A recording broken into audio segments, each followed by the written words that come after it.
Okay, now we're recording. Good. Can you put a limit to infinity of it was like those problems where it was like different degrees, and we were trying to find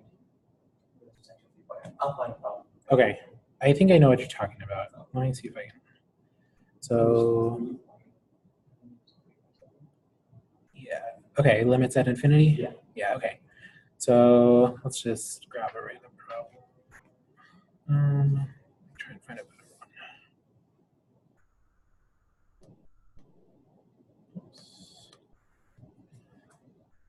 So,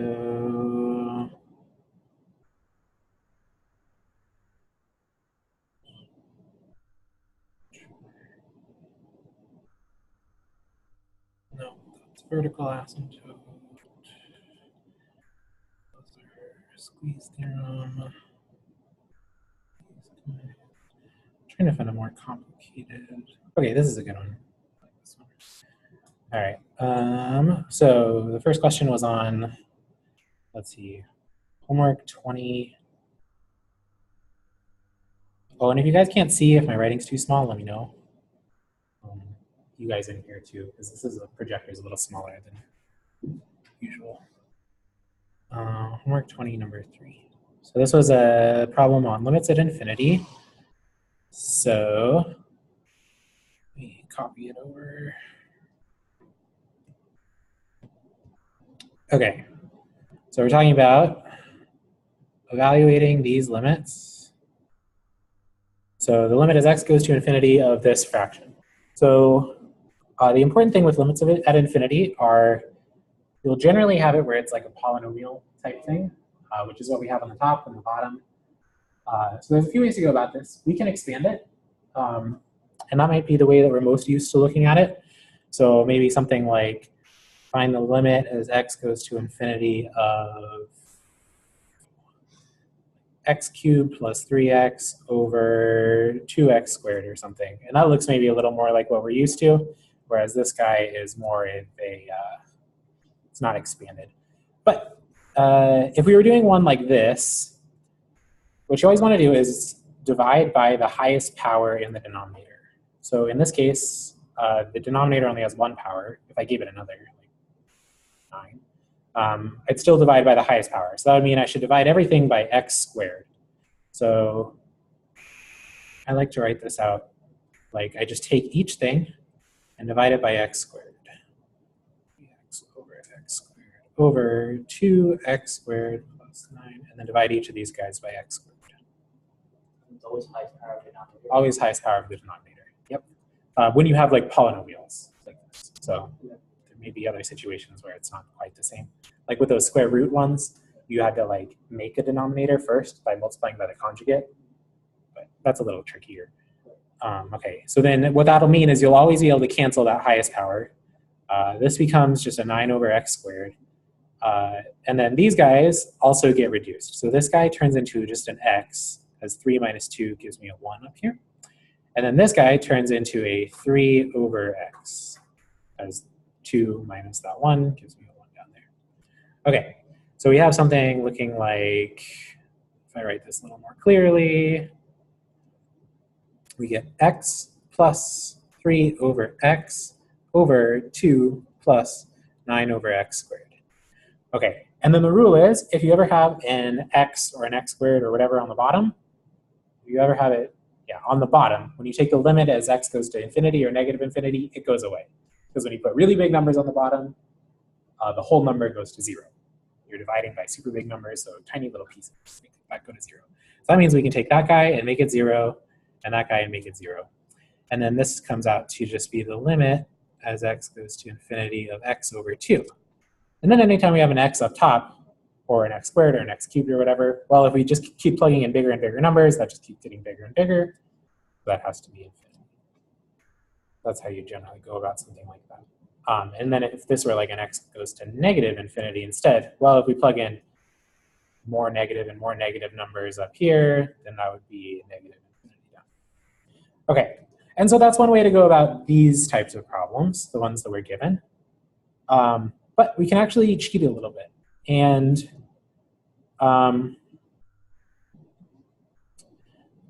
so, there's a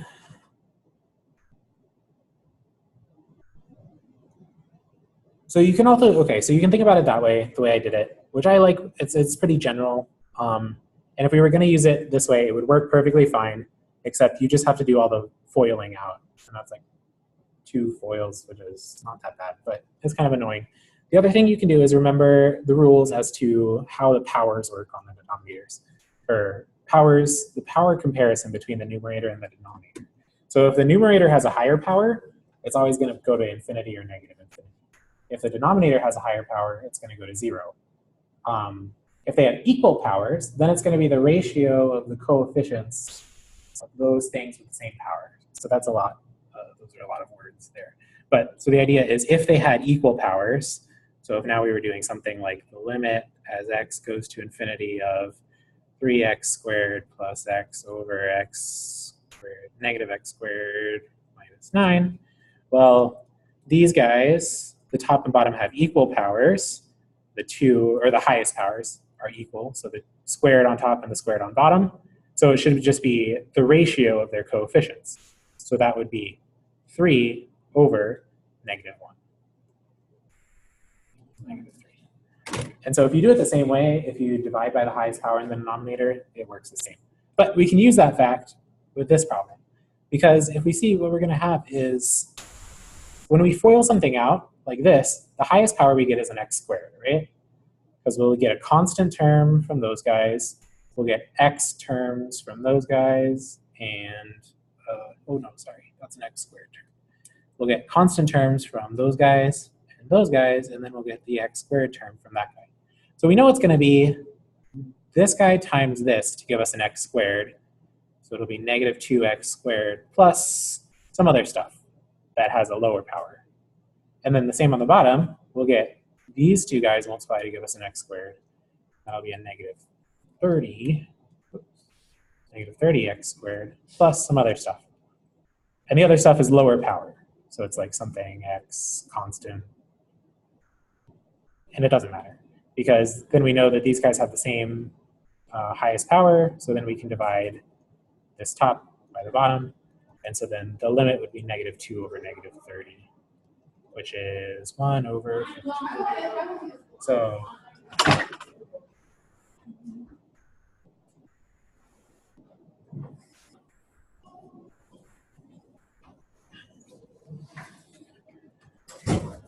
So that's another way to do that. That explanation was probably more confusing than just expanding it out. So feel free to just expand it out and do that. Does that make sense? I know I made it a little more confusing, but yeah, the idea is just get top and bottom into polynomials, divide by the highest power in the denominator, and then deal with each term separately. So that's kind of limits at infinity. And I'd say that's about the hardest type of question with that. And you divide by the coefficient with the degree, or you just divide by the? Just divide by the x part. Don't worry about the coefficient.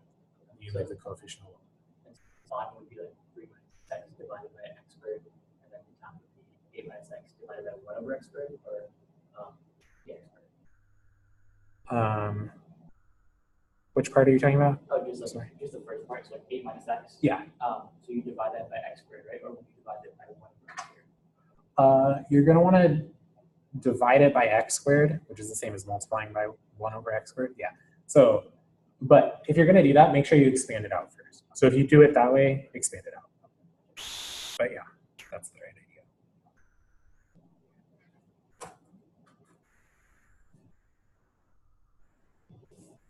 All right. So if there are any questions about that, whatever. If somebody online has a question, feel free to put it in the chat or raise your hand or shout it out or whatever.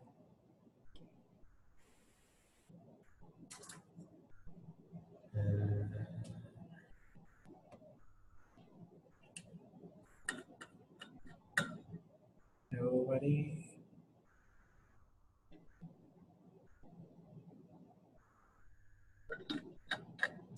Okie dokie. Maybe everybody online today. Oh, okay. We have somebody in the chat. Okay, this person has one. What is your question?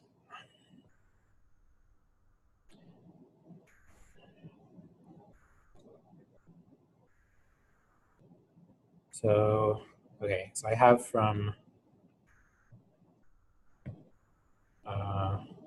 Roeske, R-O-E-S-K-E. That person said that they have one. And then I also have someone asking about a direction problem. I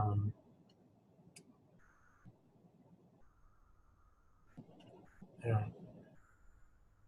Y direction problem.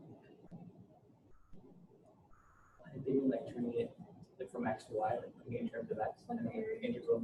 Area between curves. Okay, I see. Okay, did Roeske have? Okay, cool. So I'm gonna do that one first, and then I'll come back to the y direction problem. Just because this person got in there first. Okay, so sketch the graph between. So sketch the graph between 2x squared plus y equals 21 and x to the fourth minus y equals 3. And find the area between the curves. Okay, I'm actually going to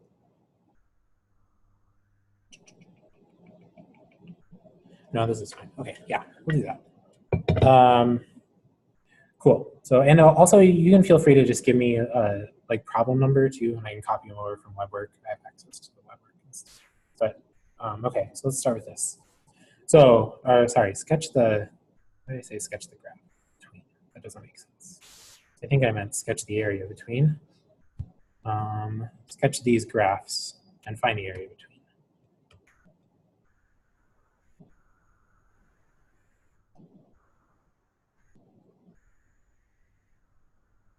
Okay, so when we're sketching these graphs, all we really care about is making sure that we get the points where they intersect, because that'll tell us where the area is, or like what area we're working with. So the first step is generally to write it as a y equals, or as the other person I think was talking about, a y direction problem, write it as an x equals. So whichever one is easier. In this case, we have the y's by themselves. So it's actually easier to write it as a y equals. Now, if you had an x by itself and you had something like y to the fourth involved, that's hard to write a y equals sort of thing. So that's when you would do it in the y direction. But I can go over that in more detail in a second. So I don't like using the green, so I'm going to use black. Okay, so let me write this first guy as a y equal. So that means I just want to move this guy to the other side and get that y equals 21 minus 2x squared. And then for this guy, it'll be I move this y to the other side and not 3 to the other side. And that'll give me that y equals x to the fourth minus 3. Okay, good. So now I have them both as y equals. So when I want to find where they intersect, well, I just set them equal to each other. So this is a y and this is a y, so I set the things on the other sides equal to each other. So I have x to the fourth minus 3 is equal to, a little curvy. That guy's there, and then that guy's equal to 21 minus 2x squared. Okay, now I just want to solve this like I would a normal fourth power equation, which those aren't very common, right? But if we get lucky, we can do a little magic to make this work. So I can move everything to one side, get an x to the fourth plus 2x squared. When I move to the 21 to the other side, I get a minus 24 equals 0. Okay, now this kind of looks like a quadratic, but I have an x to the fourth here and I have an x squared here. Well, that actually works for us, because we can think about this also as writing it like x squared to the squared plus 2 times x squared minus 24 equals 0. And so that looks kind of like a quadratic in x squared. So I can actually, this is actually going to factor for me. And I can think about this as, I would factor it just like normal, except instead of writing an x here, I'll write an x squared. So x squared, and then I need two things that multiply to give me this and add to give me that. So that I think would be a positive 6 and a negative 4. And then again, instead of x here, I write x squared. Let's double check that. So x squared times x squared gives me x to the fourth. 6x squared minus 4x squared will give me a 2x squared. And then 6 times negative 4 gives me negative 24. Good. And this guy's equal to 0. Okay, so if this guy's equal to 0, then either this guy's equal to 0 or that guy's equal to 0. So if x squared plus 6 is equal to 0, then that means that x squared is equal to negative 6. And oops, can't do that. Unless we want to go into imaginary number land, but we don't want to do that. That's right, then we'll get plus or minus the square root of negative 6. Square roots of negative numbers are imaginary. We don't care about that. So we're not going to worry about that one. So then the other half of the equation is this guy. So x squared minus 4. X squared minus 4 is equal to 0. This would mean that x squared is equal to 4, which would mean that x is equal to plus or minus 2.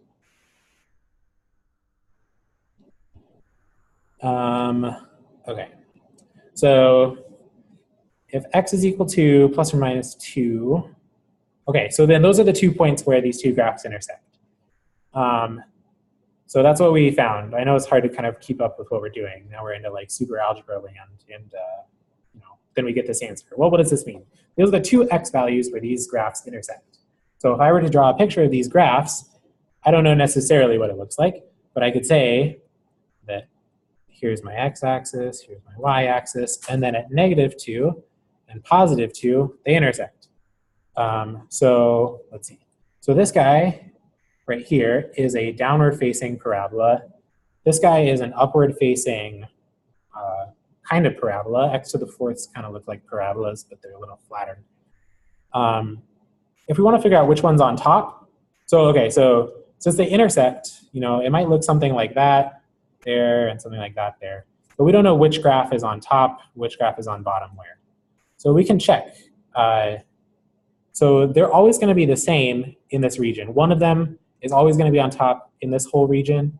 One of them is always going to be on the bottom here. And then they'll switch over here and switch over here, maybe. So we just have to check one value in each of these little points. So it's kind of like those sign diagrams that we're used to. And we can see which one's bigger and which one's smaller. So if I plug in a point in this area, I like 0. 0 is a good point to plug in. If I plug in a point to each of these graphs, so for example, for this one, I plug in a 0 here and I get 21. So let me maybe highlight this one in red. So the red graph is 21 in here, and then purple in here, the purple graph for 0 is going to be negative 3. So that means that the purple graph is lower than the red graph. And we don't know exactly where they are over here. It actually doesn't matter, as long as I just draw it like this. So the purple graph is lower, and then the red graph is higher. And I can guess that maybe they look like this, since they're both kind of parabola-y shaped. And then I can check out here as well. So if I plug in negative 3, I would get, let's see, 21 minus 2 times negative 3 squared. It's going to be 21 minus 2 times 9 is 18. So that's going to be, right? So that's a 3. And then if I plug in a negative 3 out here for the purple one, I would get a, let's see, negative 3 to the fourth is going to be positive 81. 81 minus 3 is 70 something, 78. So that's way higher. So purple's bigger and red is smaller. But it really doesn't matter actually, because purple will always be bigger out here, or sorry, whoops. Purple will always be bigger than red out there because we know that they never intersect again. So since they never intersect again, it doesn't actually matter what happens out here, because if we only want the area enclosed, well, this is the only area that's ever going to be enclosed. So we figured out about where the area is that's going to need to be, that we're going to need to integrate. So when we set this up, we're going to need to do an integral from our left point, which we decided was negative 2, to our right point, which was positive 2.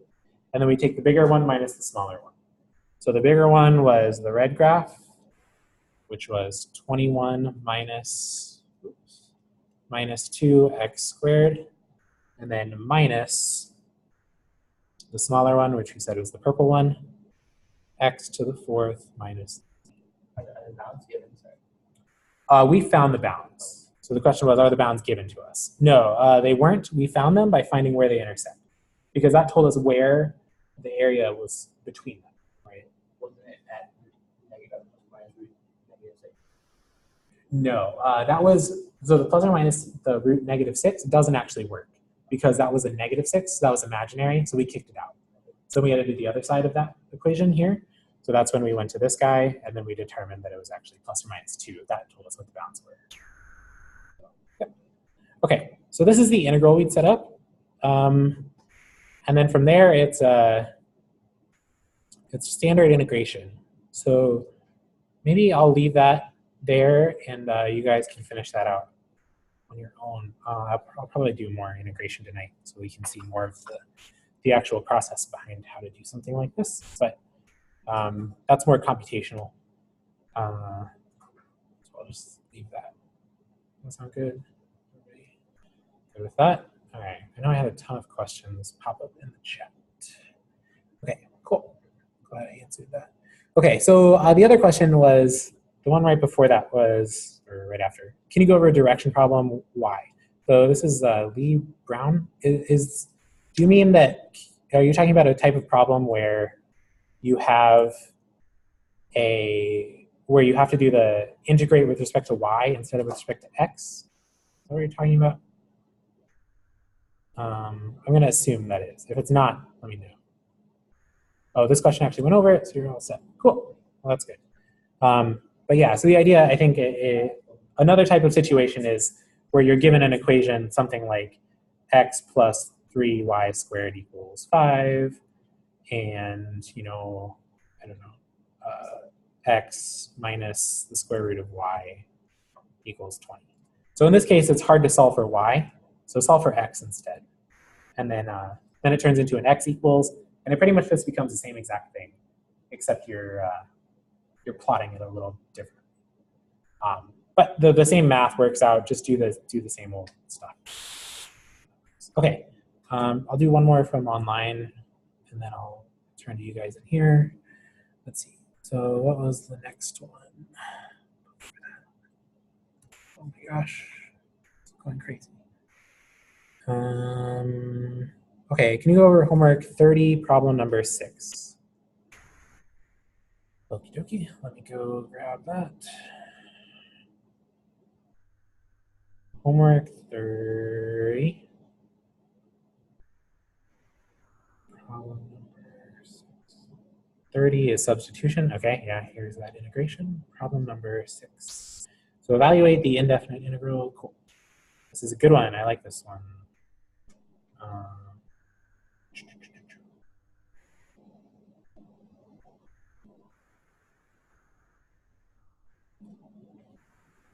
Okay. So this was homework 30, number 6. Okay. So, all right. So this was in the substitution section, which makes you think, oh, I should use substitution to do this. Right, which is a good idea. However, on the exam, there won't be a little label saying you need to use substitution to do this. So you should think to yourself, okay, I want to integrate this function. How should I do it? So the first thing I would think is, this looks hard, which means I'm probably not going to just be able to use the standard power rule or the standard derivative, antiderivative stuff I know. And lucky for you guys, the furthest integration technique you guys get in this class is substitution. So if an integral looks too hard to just do pretty quick, you need substitution to do it. In Calc 2, if you guys are going to take Calc 2, you start off by learning a couple more trig substitution and integration by parts. And those are real nifty, but U-Substitution is kind of your old standby, and you're going to use it a lot. So Okay, the main crux of U-substitution, well, I don't know if you guys call it U-substitution or not. That's what I always called it, because you always let something equal U. But you want to find a function and then make sure that the derivative of that function can be found somewhere else in the integral. So, and that might be whether you have to, it may not be easy to see, but so long as all the parts are there, you can do some manipulations to make it work. So in this case, generally when you see sines and cosines together, you know you're in luck, because the derivative of sine is cosine and the derivative of cosine is negative sine. So you can see a function there and its derivative. Now in this case, we have some more going on. So inside the sines and cosines are a 4 over x. And then we also have this 1 over x squared in addition.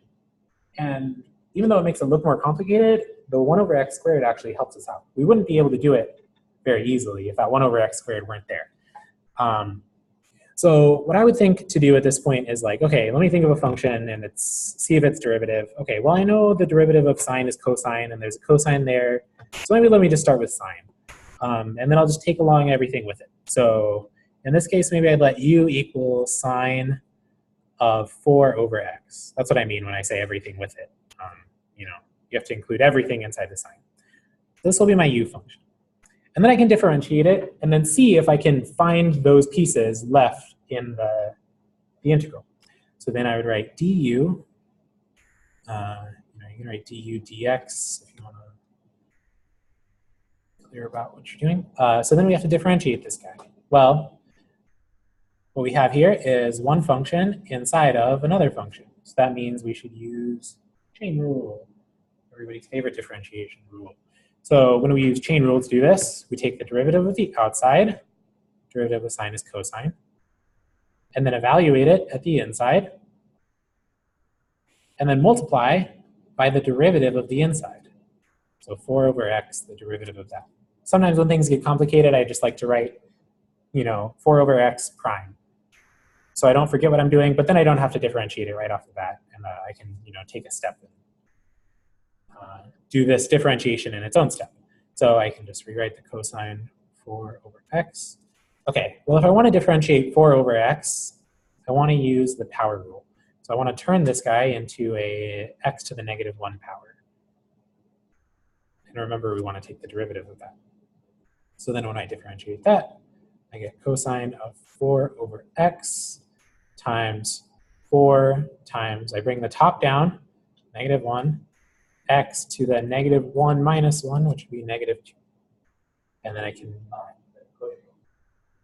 could I do the quotient rule? Yes, I could. The quotient rule works just as well. It takes a little longer, but yep, it works. So cosine of 4 over x, and then that gives me a times negative 4.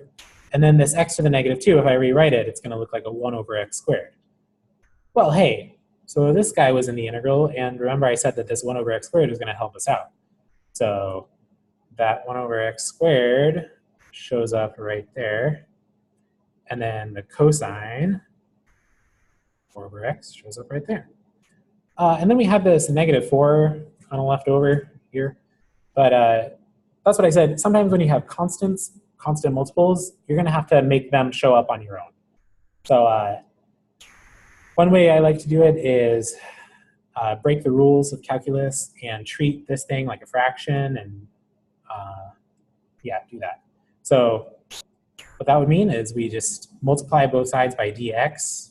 This doesn't actually work, but it works in this case. So you're going to hear everybody always tells you can't treat d something dx like a fraction. And why can't you do that? Because we do treat it like a fraction often. And the reason is that the person who made this notation was really smart, and they made it look like a fraction because you kind of can treat it like a fraction sometimes. So it's more the fact that the notation is like that because it kind of works like a fraction sometimes, but it's really not. And there are cases where if you do treat it like a fraction, it doesn't work. So don't always try it. But in this case, it is one of the cases where it works. So you can think about canceling both sides by dx and move the dx over here. And then we get that du is equal to cosine 4 over x. I'm going to put that negative 4 out front. And then times 1 over x squared dx. Okay, and then I like to try and match up everything on this side into, I want to match everything here to something inside the integral. So I originally had the integral of 1 over x squared sine of 4 over x cosine of 4 over x dx. Okay, so I have a dx, good, I match that. I have a cosine 4 over x, I can match that. I have the 1 over x squared, I can match that. But I have this negative 4, I can't match that. So I'm going to move it to the other side. So if I want to move it to the other side, I divide by negative 4. So that'd be negative 1/4 times du is equal to cosine 4 over x times 1 over x squared dx. Okay, and then I can just take all this stuff and treat it like I'm substituting in this. So if I go up over here and I substitute in, this would give me, so I replaced this bit, and this bit with negative 1 over 4 du. So I get negative 1 over 4. It doesn't really matter what order I do this in, but it looks weird if the du is not at the end. So times, and right, so then I'm going to substitute it with this over here. Negative 1 over 4. Okay, sorry. And then I also need to substitute that u. That's what we did in the whole, that's what we did in the first place. So that's why I call it U-Substitution. You do substitute. So then this guy actually turns into a u. The negative 1/4 du. All right, and you can check that you've done the substitution right by making sure that everything in here is in terms of u's, and everything in here is, this has to be a du over here. If you have a du over here and you have x's left over here, that doesn't work. If you have all u's here and this is still a dx, that doesn't work. So make sure everything you've done leaves you with a u and a du. Right, well then this turns into a way simpler integration. I can pull the negative 1/4 out, and then the integral of u du, well, that's just a power rule. So I bring this u to the first, I add 1 to the exponent, and then divide by that new thing that I've added. So divide by the 2 there. Perfect. And then I have to remember again, I did use substitution. So I have to go way back up here and plug that in for you and get that negative. When I multiply these guys together, I get 1/8. And then times sine of 4 over x. And then that whole thing, that whole u was squared. That's your final answer. So I might have explained that maybe a little differently than Ryan does. I don't know if the whole write it like this and substitute it in makes sense, but that's the way I like to think about it. So when you have like u and dx, like I know you said it doesn't always act as a fraction, but so just in U-Substitution in all cases, it's always treated as a fraction. Yeah, sure. I'm hesitant to say in all cases. So the question was, I said, don't treat du dx like a fraction, except for in U-Substitution. And the question was, does it work like that in all cases for U-Substitution? And it's like, yeah, pretty much. Yeah. So when you're doing U-Substitution, yeah, you can move the dx over. That's fine. Yeah, because when I was using overdeck, I just always used to try to just write du is equal to blank dx. Yeah. And that's yeah. So it does work in all cases. Yeah, and I think that's what Ryan did too. This is more like the reason for why you do that, because it's like normally we write the derivative as du dx, right? So why am I writing du is equal to something times dx? And it's like, well, it's because you actually want to write it like the derivative and then think about it like you're moving the fraction over. And so then that's why you write it kind of like that, because then when you plug it into the integral, it looks nice.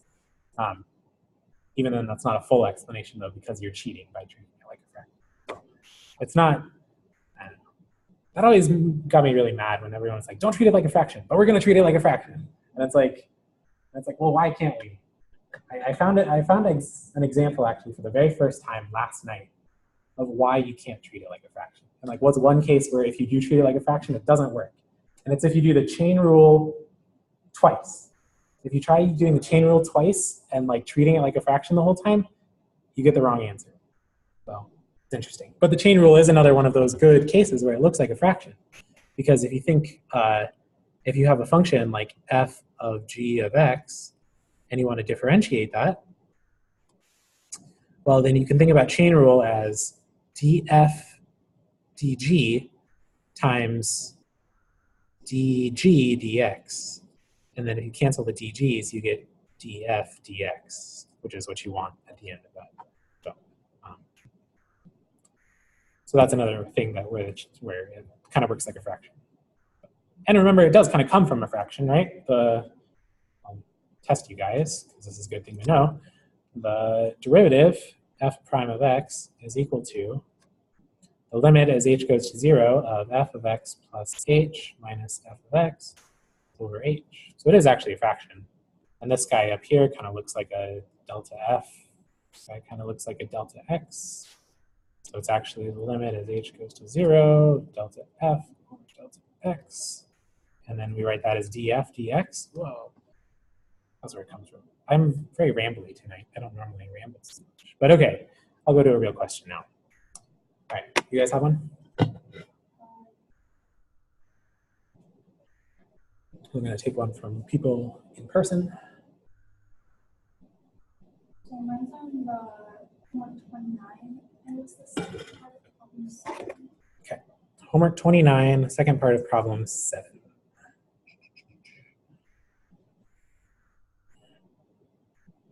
So homework 29 is more integrals. Problem 7. Okay, this is a good one. You guys have good questions tonight. Not that you don't always. So let me insert that.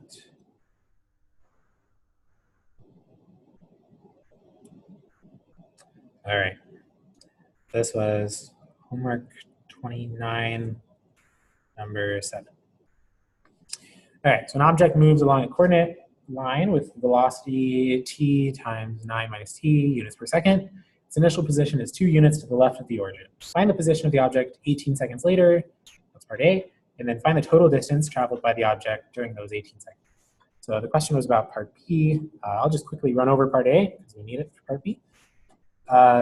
So we are given velocity, and they want us to find position. Well, what's the relationship between those? You should always remember, derivative of position is velocity. Derivative of velocity is acceleration. Those are the 2 things you need to remember. So if we have velocity and we want to go to position, well, that's going backwards. So we want to go up. So we want to anti-differentiate.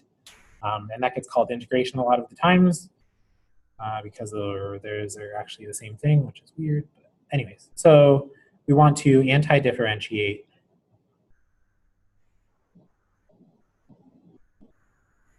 velocity to find position. Right? And if we were given position and we wanted to find velocity, we would differentiate. Okay. So in this case, we want to do the indefinite integral of v of t. And we'll say that s of t is equal to that. The position is equal to the integral of the velocity with respect to time. And that's the integral of t times 9 minus t dt.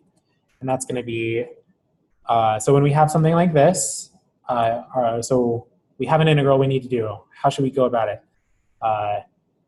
Can we simplify it? That should be sort of the first thing we think of. Yes, we can. So we can multiply this, we can distribute the t out. So we're not going to have to do anything too complicated for this guy. That'll give us a 9t minus t squared t. All right, and then this is just 2 power rules. So it'll be 9 times t squared over 2. Right, I raise the power from 1 to 2, and then divide by the new power. And then same over here, raise the power from 2 to 3, divide by the new power.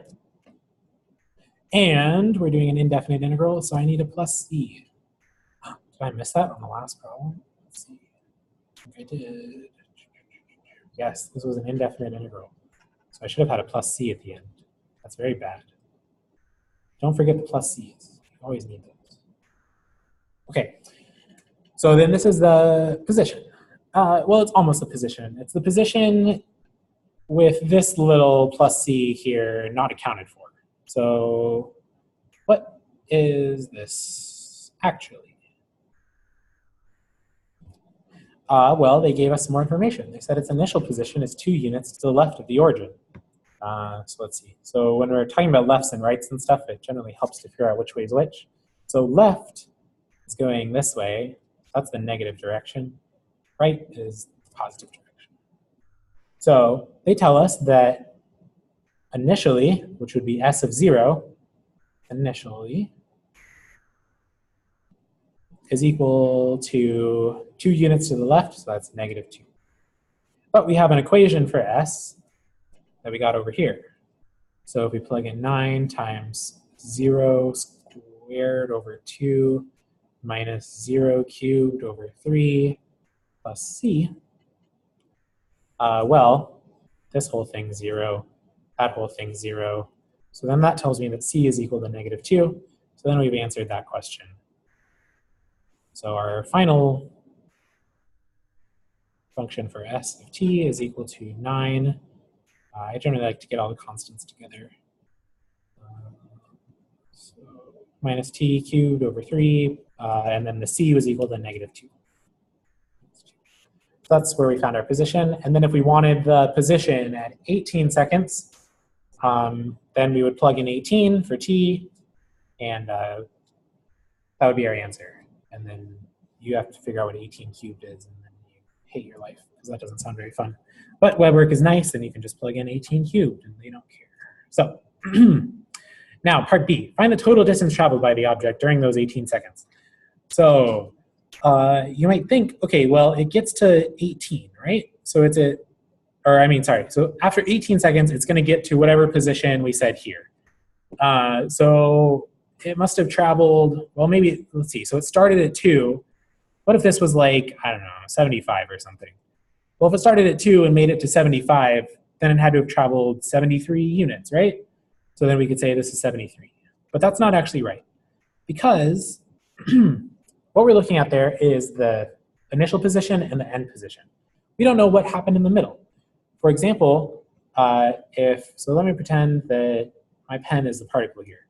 So, and I start at position -2. And I know that I'm going to end up at position 75. So if I just went the whole time and said, okay, I'm going to chug along and keep going, and then I got to 75. Well, then that means that I did travel 70. Oh, I'm sorry. If we were at -2 and we made it to 75, that would actually be 77, because I subtracted. So if I had just gone straight from -2 to 75, that would have meant I traveled all this distance in the middle, and that's all I traveled. However, my pen could have wandered and said, okay, well, I'm going to go this way a little bit, but then I'm going to go backwards, and then I'm going to go this way. Oh, but now I want to go backwards. And then maybe I'll finally end up, oh, maybe I'll overshoot it. And then maybe I'll end up here at the end. But there's a lot more distance I traveled now, right? So I traveled this whole bit. I traveled this whole bit again. I traveled this whole bit, this whole bit, this whole bit, and then this whole bit there. So I'd have to actually break it up into a few different sections. And so what tells me when I have to break it up into those sections? And that's when the direction changed. So when your direction changed, that means that your velocity, the sign of the velocity changed. So I have to look for where the sign of the velocity changes. Well, if I want to look at where the sign of the velocity changes, that's doing a little sign diagram. So I take my velocity, find the zeros, and do a sign diagram. So v of t is equal to t times 9 minus t. Oh, well, they have it nice set up for us already. I just made it up. Yeah, so that would have been so the answer, the question was, how did I get 75? I made it up. I just said whatever your answer was here. Yeah, so 75 is not the real answer. Okay, so then I find the zeros here. So the zeros of this guy are t equals 0 and t equals 9. Right, it's already factored for me. So I do my sign diagram, and I say 0 and 9. And then I pick something out here, pick something out here, and pick something out here. Okay, so an easy one to pick out here is going to be -1. So if I plug -1 in for the velocity, I get -1 times 9 minus -1. 9 minus -1, that's 10, times negative, so that's -10. So, sorry. That's -10, so this whole guy right there is negative. I plug in an easy one on this part, that's like 1. 1 is an easy one I can plug in. I would get 1 times 9 minus 1. 9 minus 1 is 8 times 1, 8, so that's positive. And then if I plug in something over here, I get 9, I could plug in like 10. So 10 times 9 minus 10, that's equal to 10 times negative 1. Negative 10, so that's negative. Okay, so this tells me when I'm moving in which direction. So I know that from time, well, from time negative infinity to 0, I'm moving in the negative direction. From time 0 to 9, I'm moving in the positive direction. And from time 9 to infinity, I'm moving in the negative direction. So that means I have to stop at 9. So I have to figure out how far I moved from 0 to 9, and then how far I moved from 9 to 18. And then I would subtract those values. And I always want to make sure that it's positive. So let's see. It's going to be annoying because the position function is annoying to evaluate.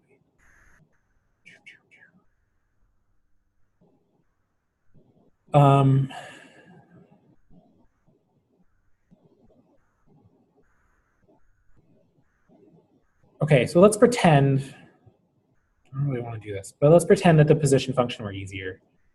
So this is what we actually got. I'm going to say let's make an easier one just for the sake of being able to write it down. Let's say that our position function was actually like t squared minus 1. Okay, so I would evaluate, I mean, it kind of messes up the stuff we got here, but it's okay. It'll work. So we know that S of, I should at least make it a negative 2, so it's initially still 2. Okay, so right, so then we know that S of 0 is negative 2, right? So then now we need to check at this turning point, this critical point here, which is what we found. So S of 9 is going to be 81 minus 2, which is 79. Okay, so that means from 0 to 9, I traveled from negative 2 to 79, going in the same direction. I never turned around. So that means I can say from 0 to 9, I traveled 79 minus negative 2 units. Right, I take my end minus my beginning. So that would be 81 units. Okay, so then I have to figure out where I went. So now I have to figure out where I am at S of 18. So at S of 18, well, shoot. I get 18 squared minus 2. 18 squared is going to be 81 times 4. So 324? No, yeah. Is that right? I don't know. Let's pretend that's right. 9 squared times 2 squared. 81 times 4, 324. Yeah, that should be right. Okay. So then I get 320, oops. 322 would be my final position. Okay, so that means that I traveled from 81 to 322. And this would be the negative of choosing this function. Because what I actually should have gotten is something less. Because you see that I'm traveling in the negative direction now. So that means that I should have overshot where I'm going. So I should have actually started going backwards. So this number should have actually been smaller, but that's what I get for changing it from this original position function. Let's pretend, oh my God. Too bad you can't do this on the exam, right? Okay, so pretend that 322 is actually 4. Okay, so then I traveled from 81 units to 4 units. So then that means that I can take my end minus my beginning, and that would be 4 minus 81, and that would be negative 77. But I really want to just take the number there. I don't care about the sign. I just care about how much distance I traveled. I don't care about which direction I did it. So then I would really take 77. So from 9 to 18, I traveled 77. So that means I traveled 77 here, I traveled 81 here, so then I would add those together and that would be my total distance traveled. that make sense? I know I need that. What do you do about the negative before the zero? The negative, okay, what do I do about the negative before the 0? Well, they're asking only about what happens, the distance traveled from 0 to 18 seconds, right? Because they asked how far, what was the question? Find the total distance traveled by the object during those 18 seconds. So I made the choice that 0 was where we're starting, which is generally normal. Okay. So You would start it with no. Theoretically, could, if you wanted to. And that would have changed, the reason why that works is it would have changed your C value actually, but don't do that. So your initial means 0. Okay. So yeah, if you were weird and like you thought, hey, initial to me means negative 55, then you could do that, but that may be for people on Mars or something. Maybe that's what they think initial means. I don't know. But yeah, so in this case, initially would mean 0. So yeah, so we only worry about from 0 to 18. If they had asked you, find the total distance traveled from negative 5 seconds to 18 seconds, well, then we would have to take into account this negative part over here. We would start at negative 5, and then go to negative 5 to 0, go from 0 to 9, go to 9 to 18, and then add all those together. And so one thing I also want to say is,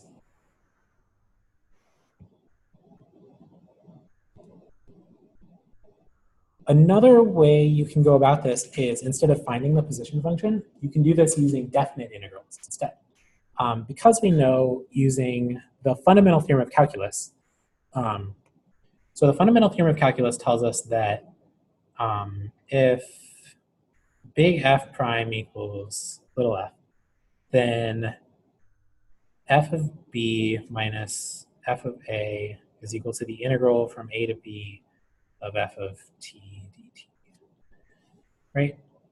So this is the first, second, I don't know. I literally have 2 different books where one of them calls this the first and the other one calls it the second. So I don't think it's not totally standard, which I thought was weird. But so in this case, what we're talking about is we know that s prime of t is equal to v of t.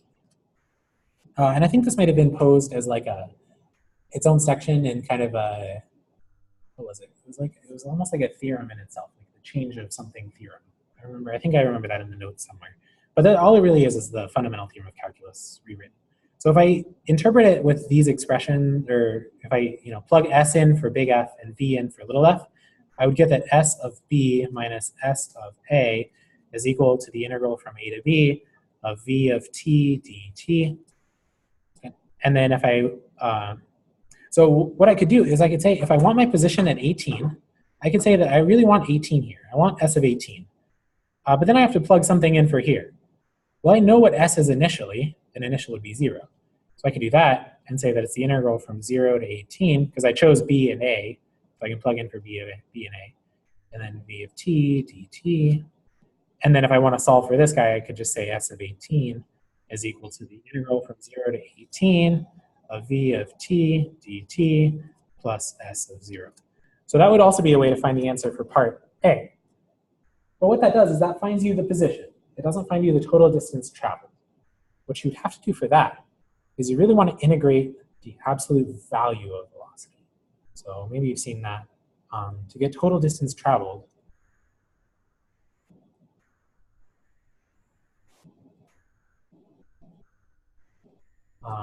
would be, if we wanted to integrate from 0 to 18, the absolute value of v of t.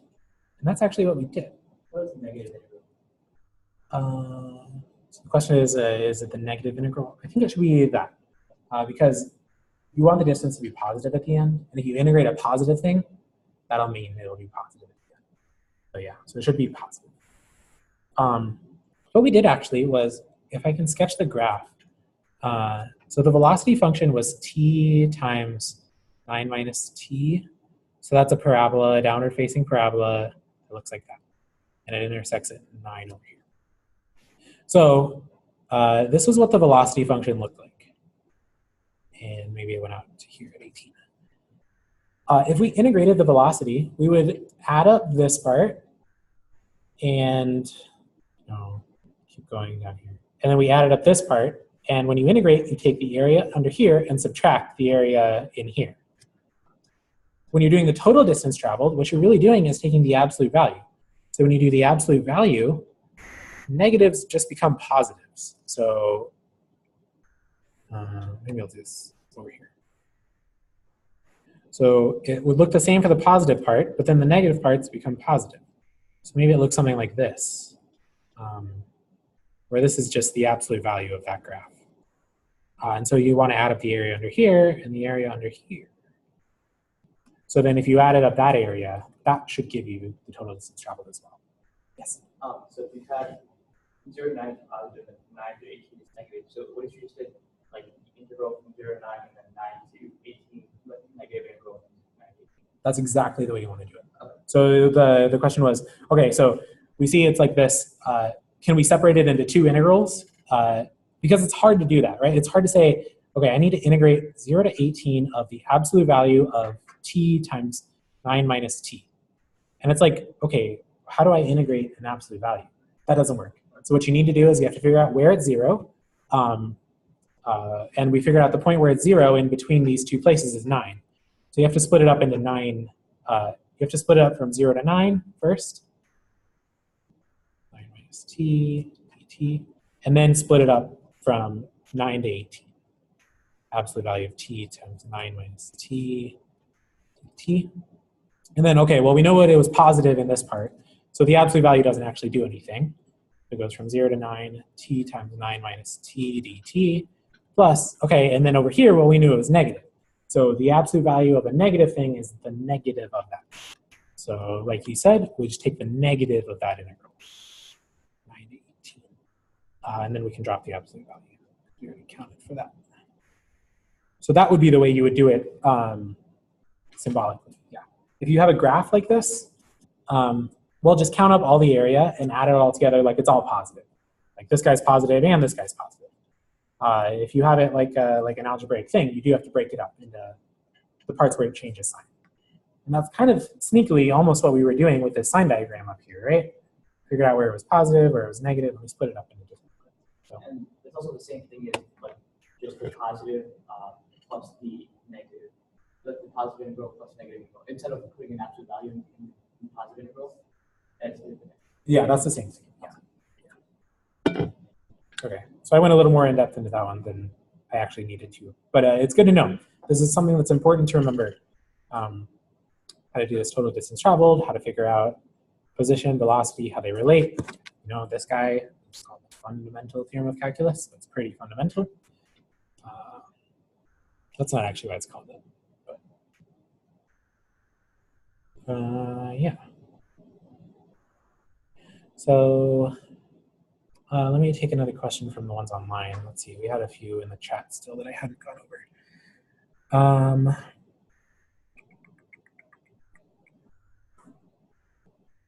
Okay, so I had a question. So two things, having trouble, Riemann sums and optimization, and then the next person also said they were having trouble with optimization. If I go over one without a picture, let's do that. Just coming up with the equations, not necessarily the rest. Let's try that. So homework 22, number 14. Yeah, optimization. Optimization is a good one. It's tough. I agree. Homework 14. Or wait, no, did I get that wrong? I must have. Homework 22, number 14.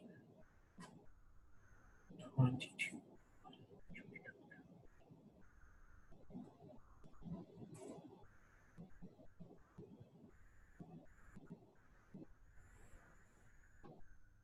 Okay, cool.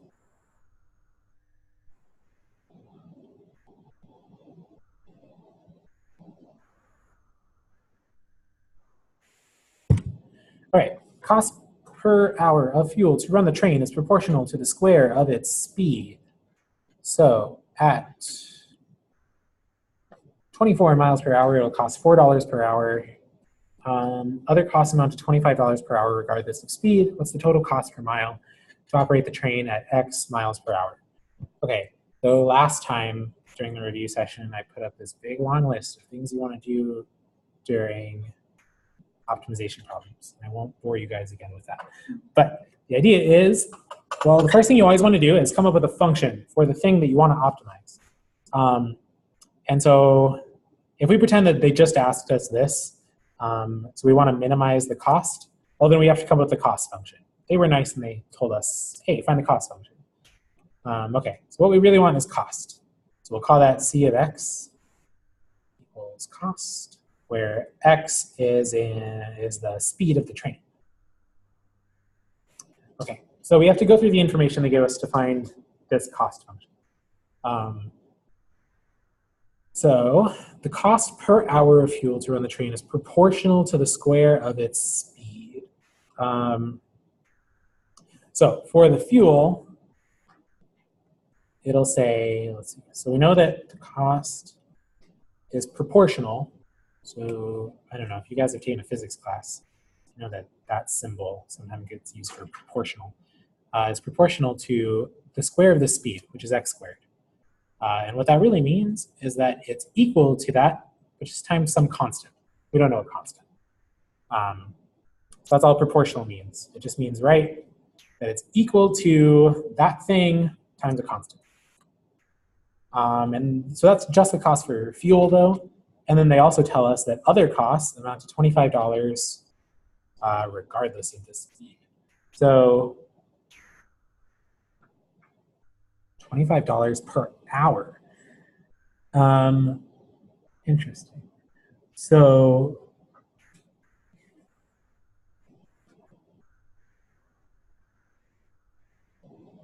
oh, and this was the cost per hour.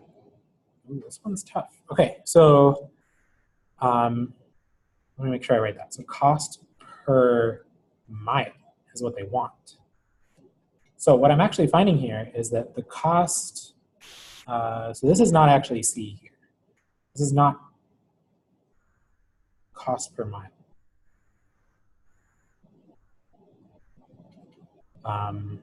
So let me call this something else. I'll call this D. So D is not cost per mile, but it's going to be cost per hour.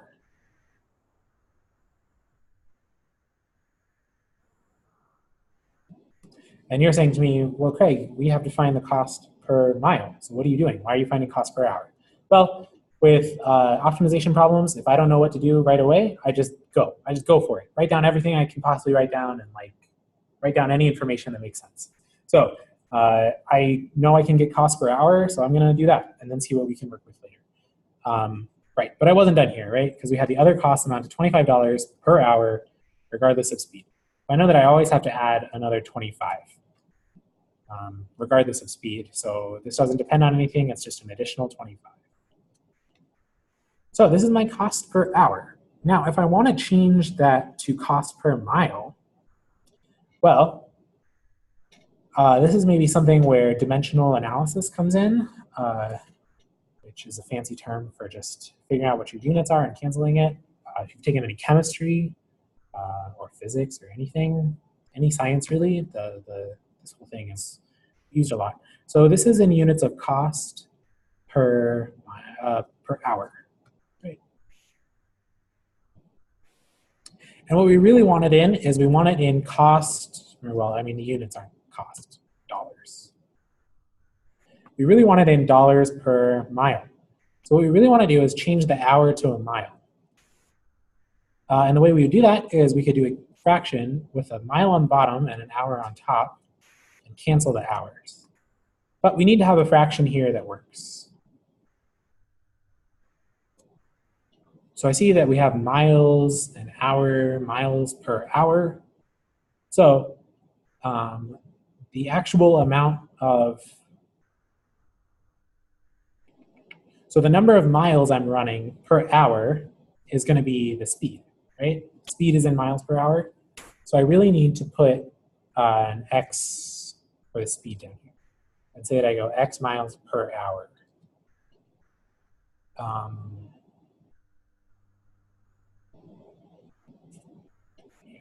I think about this like multiplication.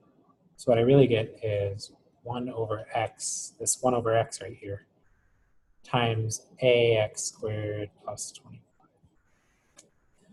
Cost per hour. So I'm spending not much per hour. I go at X miles per hour. So I run, yeah. So that's pretty confusing. I think that's pretty tough, personally, to come up with. But the idea is, yeah, so you want to use what you have to swap out your variables, so, or swap out your units. So we know we have hours, we want it in miles, so we want to cancel hours with a mile. So we know that miles per hour, that gives us speed. That's where we get the 1 over x.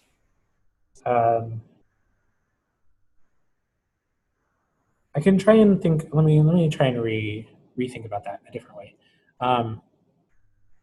So if we know we're spending d of x things per hour, so I know that I'm spending that much money per hour, and I need to figure out how much I'm spending per mile. Well, I'm going to spend it that many hours, but I need to know how many hours are in my mile.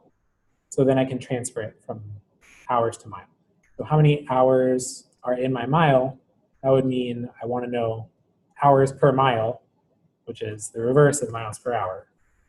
So yeah, it comes out to 1 over x again. I don't know if that's a better explanation or not. Okay, but this is kind of what we get. So, oh my gosh, now I wrote this guy here. That's supposed to be C. Oh my gosh. Okay. This is C of x. This part here is d of x. This is extra. Sorry, I got very disorganized. Okay, but the last thing is we do have to figure out what A is, right? And we did get some more information. They told us at 24 miles per hour, it'll cost $4 per hour. And remember, if we're doing cost per hour, we want to deal with D. So we know that 4 is equal to the cost per hour. So that's d of x when the speed is 24. So A times 24 squared plus 25. So then I can say that 4 minus 25 is equal to A times 24 squared. And then I can say that 4 minus 25 over 24 squared is equal to A. And so that's what A is. And I can, plug that into a calculator or whatever. And then I can plug that in right there. And that gives me my final cost function. But yeah, so that's kind of, and then yeah, so then if you want to optimize it, then you take the derivative, set it equal to 0, figure out what x has to be. So I'll say, yeah, I think that one's complicated. I still don't feel entirely sure that I even did it right. Did you guys get that one? I did. Yeah, is that the way you do it? Do you remember? I don't remember. Okay. I think that's this. yeah, I do remember that I did have like d of x, like I had 2 different variables. Yeah. And eventually worked them. I don't remember exactly how I did. Yeah. I mean, I probably won't do the exam, right? Like something like that. Yeah, this is so the question is, this isn't going to be on the exam, something like this. I would say this is a little tougher. It's, as you get farther and farther, this is pretty difficult. Less. Yeah, right.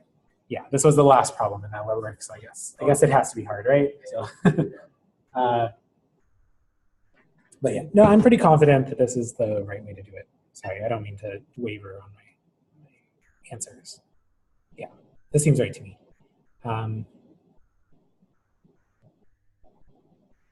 Cool. So that was that one. Let me do another one from in the chat. Let's see what we had.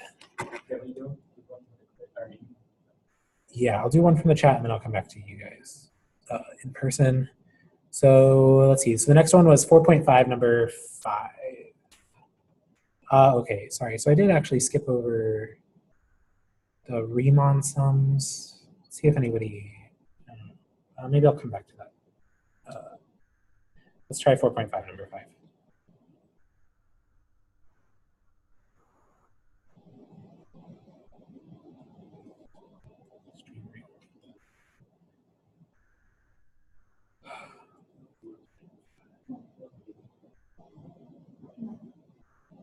So that's another substitution one. Okay. so this is a substitution. So it's just figuring out, oh, okay. All right, so it's an indefinite integral, and it's in the substitution section, so you think, hey, I should do substitution. But again, do we know how to do this right off the bat? Well, it looks like stuff we know how to do. Like we know how to do sine, we know how to do square root, but they're divided, and unfortunately, integration doesn't have a quotient rule, like differentiation does. So if we see stuff divided, we can't figure out a way to know, since we know the integral of one and we know the integral of the other, we can't make the integral of their division work. So we're gonna have to think about this another way. So one thing that jumps out to me right here is I have sine of something, of another function. And so when I see one function inside another function, I should think U-substitution. When you're differentiating, you should think chain rule. When you're integrating, you should think U-substitution. Those are backwards of each other. And yeah, so in this case, I'm going to kind of ignore this guy out here and maybe just work with what I have, see if it works. So I see this guy on the inside. I'll let that be my U function. U should be square root of x. And then I do the whole du. I differentiate this guy, x to the 1/2. So that's actually bring down the 1/2 times x to the negative 1/2, and then the dx. So what I did that whole fraction thing again, but I just did it straight away, so it's not as confusing. 1/2 times x to the 1/2 dx equals 1/2 times the square root of x dx. So now I have to see if I can match these things up to things that are in the integral. Well, I can match the dx with the dx, and we have a 1/square root here, right? Color. That's actually what this guy is down there. So I can match that guy. The two can't get matched. So I can move the 2 to the other side and say that, sorry. So the 2's on the bottom. I have to multiply both sides by 2 to cancel it. I get the 2 du is equal to 1 over the square root of x dx. Okay, cool. And now I can just substitute that guy in for 1/square root of x dx. So if I come down here, let's say it's the integral of 7 times sine of, okay, I remember I replaced that with u, and then I need to replace 1/square root of x dx with 2 du. So I can rewrite that as 14 times the integral of sine u du. I always like to pull my constants out front. So, and I can check to make sure I did the substitution right? I should have this guy is a u, this guy is a u, good. And then I just integrate that. I know how to integrate sine because I know something whose derivative is sine. Something whose derivative is sine would be cosine, almost, right? The derivative of cosine is negative sine. I actually have to do a negative. So this would be negative 14 cosine of u. Just to double check, let me think. I differentiate cosine, I get negative sine of u, and then that negative cancels with the negative there, and then I'll get the 14 sine of u. Good. Okay, so that's that. But don't forget your plus c. Oh, right, we did U-substitution, so we have to change that u to a square, back to the square root of x. So that's how I would have done that guy. Does that make sense? Yeah, so the idea is find an inside function, make sure you can find its derivative hiding out somewhere in the rest of the integral. Right, so you guys had a question? Or what do you, something with a quiz or something? Yeah, I had a quiz. One quiz. It was an optimization. I think it's like, I think it takes too long. Mm-hmm.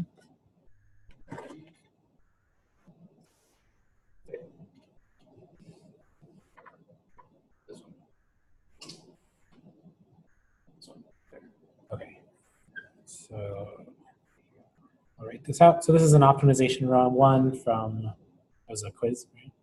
Yeah, it's a practice final. Oh, practice final. Okay, good. So if radius You guys have to deal with my bad handwriting. Radius of a circular ink blot is growing at a rate of 9 centimeters per minute.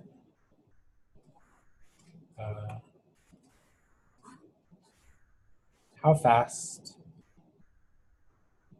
in, I'm not gonna, it tells me what the units are, but I'm not gonna put those, I'm gonna test myself. How fast is the area of the blot growing when the radius is 3 centimeters?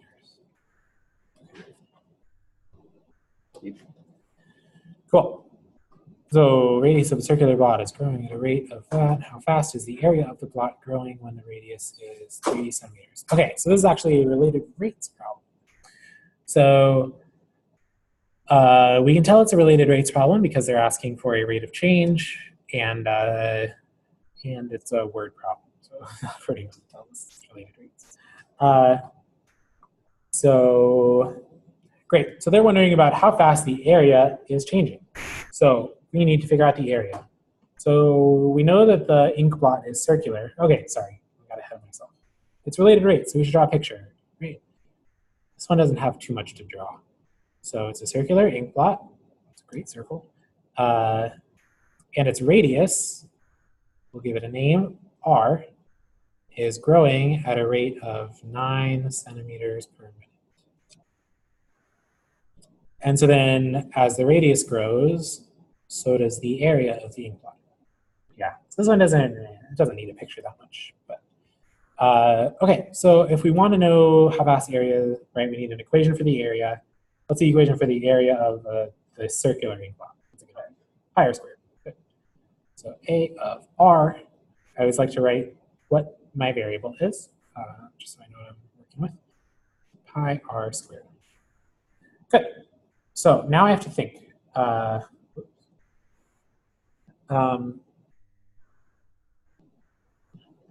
again, I'm still getting ahead of myself. I usually like to, with related rates problems, write what I know, write the relations I need, and then work with it. So let's write down what I know. I know that it's growing at a rate of 9 centimeters per minute, and that's the radius. So I know that R is growing. So R growing, R is changing, the rate of change of R, which means what should I write here? So I should, yeah, I'm gonna say R of t, but is it just R of t, or it can be 9 centimeters per minute? So R of t, or R of t of t, I guess. Yeah, so it's the derivative, right? So yeah, so R prime of t. Yeah, I worded that weird, but I think you got what I was getting at. So R prime of t is equal to 9 centimeters per minute, and it's always equal to that. It never changes. So that R of t is it's regular R of t.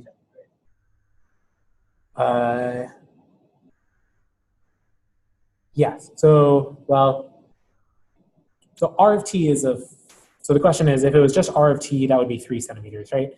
And the idea is yes, kind of. What's happening is R is changing. So R is actually a function of time, right? R changes with time. So what they're wondering is when R is equal to 3, how fast is the area changing? So we are going to let R equal 3 at one point, right? Yes. But the idea is R does actually change. So all we can really say is that R prime is equal to 9 always, because they tell us that R is growing at that rate. So that R prime is that. We don't really know what R is. So, good, so we have this information. And then, okay, and then what do we want?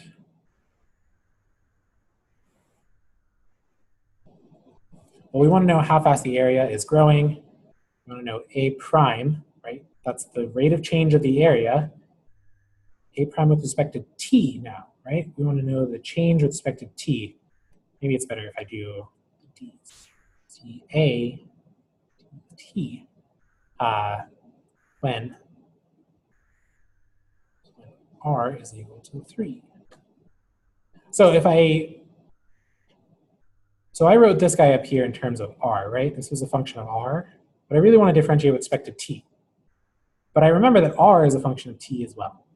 So I could write that as like pi times r of t squared. And then if I want to differentiate a with respect to t, I would say dA dt is equal to pi times, okay, well, this is a function of t inside of another function. So I'm going to do chain rule. This is just implicit differentiation again.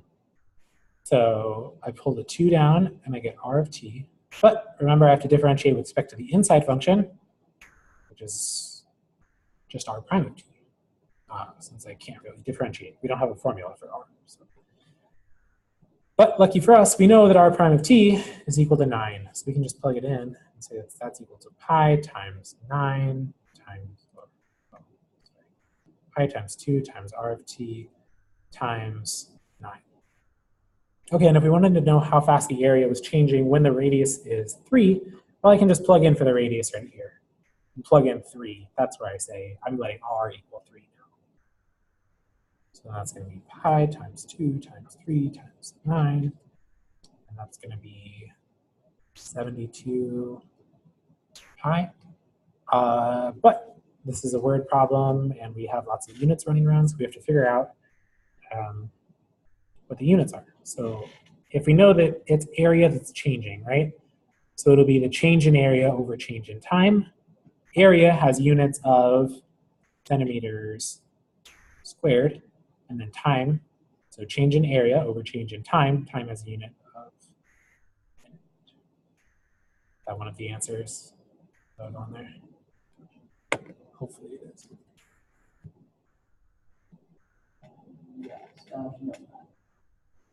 It's not one of them? Oh, that's good. There's 27 pi. Is that right for you? Oh, okay, sorry. That's because I can't do math.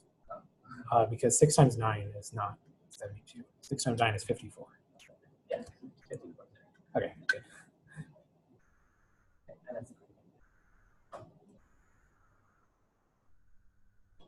All right. So yeah, the idea is come up with an equation in terms of quantities you know the derivatives of. So we knew the derivative of r, so we came up with an equation in terms of r. Differentiate that guy implicitly, and then plug in everything you need. Why do you have to do it implicitly? Like, kind of, actually, why do you have to take dA over? So Area is changing. yes, Not only the radius, it's also exactly. Yeah. So the question was, why did I need to use implicit differentiation? Why did I differentiate in the first place? So it's because, yes, area was changing. So I knew I needed the derivative of area in terms of time. When they're talking about like rates and stuff, that's always with respect to time. So then I say, okay, well, I need the derivative with respect to time. And I know that r is a function of time, so I'm actually going to have to work implicitly. Because, yeah. If I wanted to find dA, dr, that would be not implicit. But since I'm doing dA, dt, what? That would be not implicit differentiation. That would be like, it would just be pi times 2 times r. And I don't multiply by the r prime there. Don't do that. The only reason I do that is because we didn't have r here. We had t here. So I needed to do it implicitly. Good. Okie doke. Do you have a question? Anything?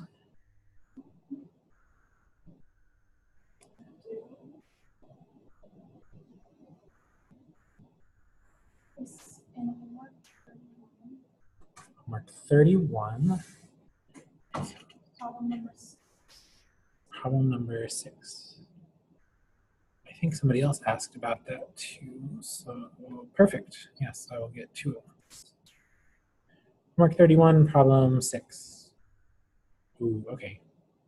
Fun.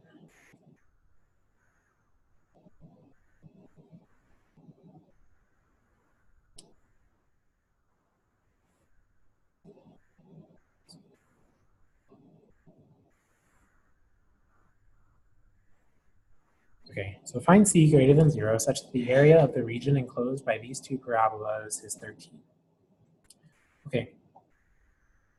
So I have to figure out, first of all, an expression for the area of these two, the area enclosed by these two parabolas. I need to set that equal to 13, and then I need to solve for c. That's going to be my path. And obviously the hard part is figuring out the area between these two parabolas. So if we have two functions, we want to find the area enclosed between them, we need to find out where they intersect. So finding out where they intersect is writing them in terms of y equals and setting them equal to each other. They were nice. They gave us two y equals already. So all we have to do is set them equal to each other. We have to say that x squared minus c. So let me already give these colors, I guess. Let's call this the red function and this the purple function. So the red function is equal to, minus c squared is equal to the purple function, c squared minus x squared. So we want to find the x values where these two guys are equal. Well, I want to solve for x, right? I'm solving for c at the very end, so I can pretend like c is just any other number. So I really want to solve for x. So I can move this x to the other side, move this c squared to the other side. I really get 2x squared is equal to 2c squared. If I want to make it a little simpler, I can divide by 2. I get that x squared is equal to c squared. And then if I want to get x by itself, I should take the square root. And I would get that x is equal to plus or minus the square root of c squared. Oh, well, that's just plus or minus c. And we know that that works because c is positive. They tell us that c is greater than 0. So I know to put c, the positive c here instead of negative. But yeah. So good. So x equals plus or minus c is where they intersect. So what I'm looking at is something like this. We don't know what c is. It could be out here, maybe it's out here. But here's plus or minus c. And then we have two parabolas. Maybe one goes like that, and the other goes like, we know it has to intersect there. We know it has to intersect there. So one's going to be bigger, one's going to be smaller. And then, so outside here, that's all unbounded. That's all unbounded. This is really the area we're concerned with. So the area in between negative c and c. So we have to figure out which one's on top and which one's on bottom. So we can take a test point in between negative c and c. We don't know what c is. We can't come up with any real numbers to put there, right? Except for one. There's exactly one number we know that's in between negative c and c, which is, like, what are you saying? Not quite. 0, yes. Because 0 is the only number that we know is between a positive number and a negative number. C could be the smallest number possible, which doesn't exist, but whatever. And then you don't know, you can't pick any other number except for 0. So let's plug in 0 into the red function and the purple function and see which one's bigger. So if I plug in 0 into the red function, red, that would give me 0 squared minus c squared. That would be negative c squared. And then if I plug in 0 into the purple function,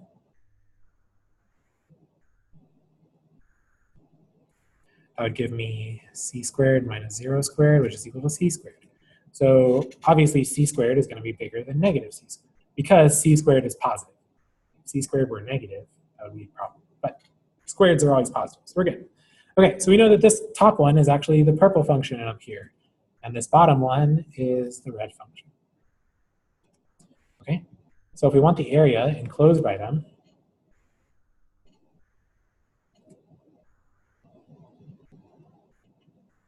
well, we need to integrate from the left endpoint, which we said was where they meet over here, to the right endpoint, which is where they meet over here, let's just see, of the bigger one minus the smaller one.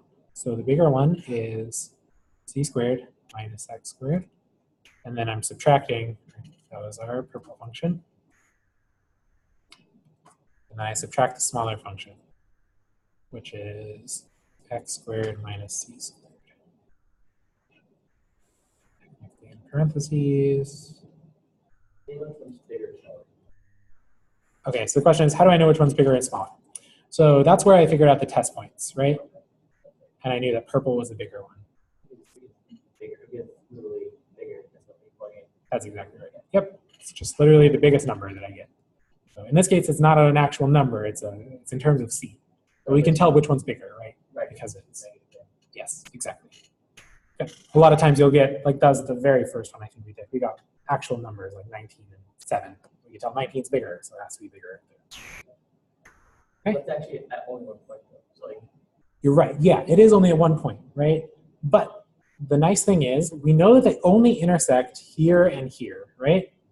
So if one was bigger and then it became smaller than the other function, so that's like one function, and then we know it's bigger,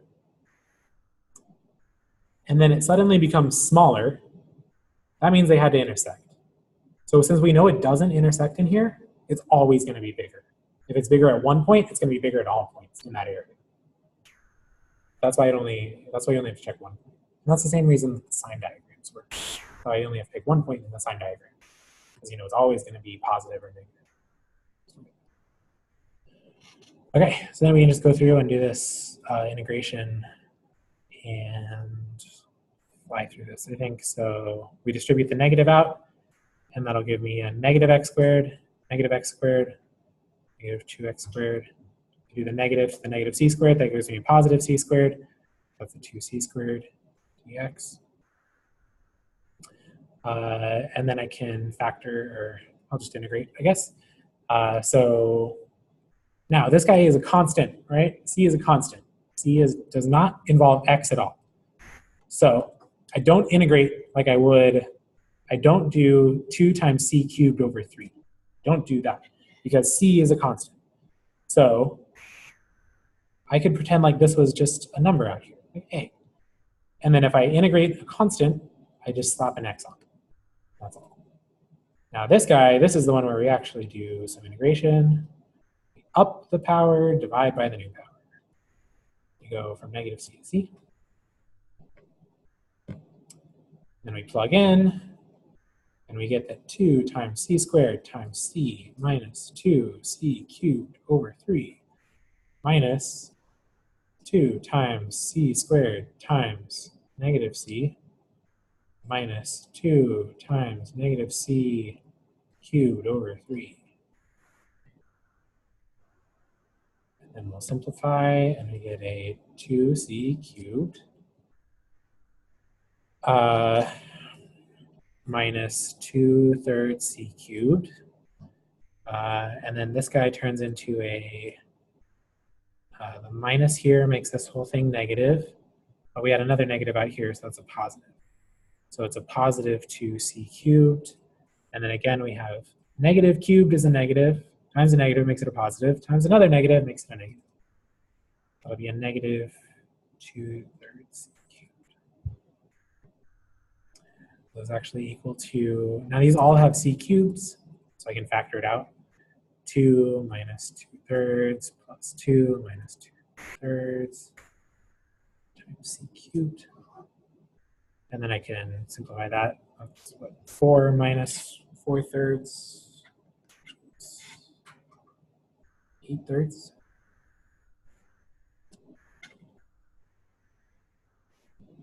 Good, so that's the area. Now that was the first step of the problem, but the other steps are very simple. So we needed the area, and we wanted to say we wanted to find the c such that the area was 13. All we have to do is set this equal to 13, and then solve for c. That's it. So that's not too bad.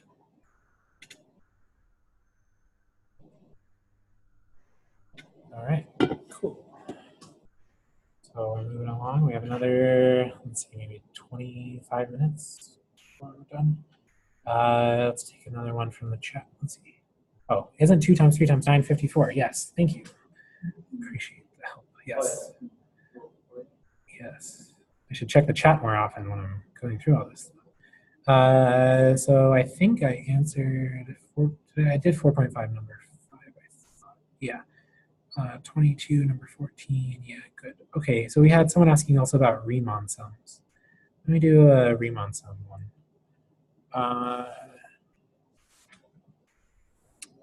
So, where are those?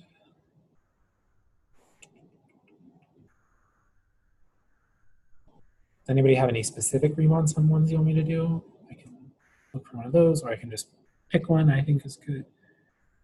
If I can find them. Probably sigma notation. I have no one to phrase it. Yeah, okay, let's do that. If you don't want to give me the, I can probably access that. It's the practice final, right? Yeah, let me see if I can get into that and I can copy it directly.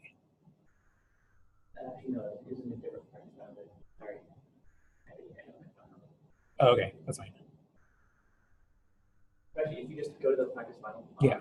like you should be able to you'll get the exact same questions, but yeah. So do you know about which one it is? What was that? Do you know? It was like towards the end. It was like the last pages, I'd say. Okay. Linear approximation, average value, guard, even symmetry, all this stuff. Oh yeah, I guess these are kind of randomly generated, aren't they? Okay, so someone asked, let me see if somebody asked about a specific one too. It was like the 4.2 problems, number 1 and 2, limits of Riemann sums. Yeah, let's try that. Okay, let's take one of those. 4.2.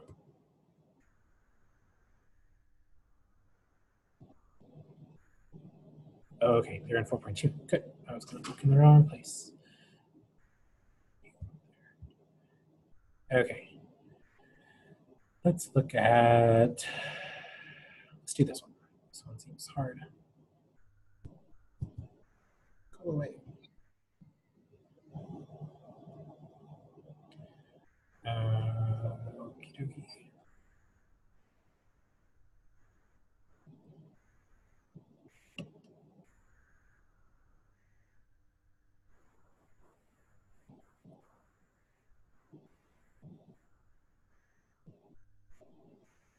Okay, so this limit here is the limit of a Riemann sum. Sorry, let me write down the problem again. 20, homework 27, number 2.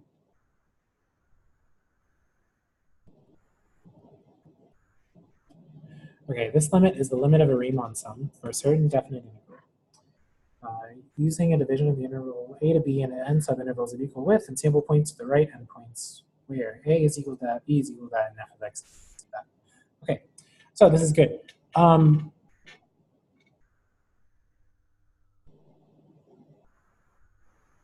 Your formula sheet does not have the equation, the limit definition of the integral. I don't believe. You can check that, but I don't think it does. So we're going to have to use that in this problem. So we're going to need to know it from memory.